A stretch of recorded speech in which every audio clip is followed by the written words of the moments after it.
Hello guys, welcome back to my new mini blog. আবার চলে এসেছি একটা নতুন মিনি ব্লগ নিয়ে।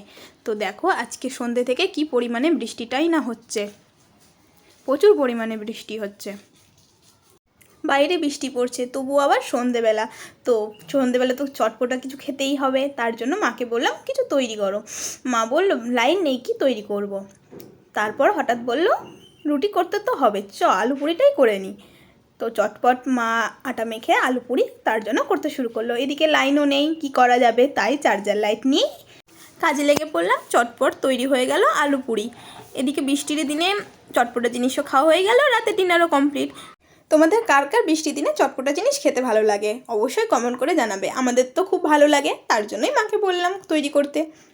তো বৃষ্টির দিনে চটপটা জিনিসও খাওয়া হয়ে গেল। আজকে ভিডিওটা এই পর্যন্ত। যদি ভালো লেগে থাকে তবে like, comment, share and subscribe. দেখা হবে নেক্সট কোনো মিনি ব্লগে। ওকে, বাই।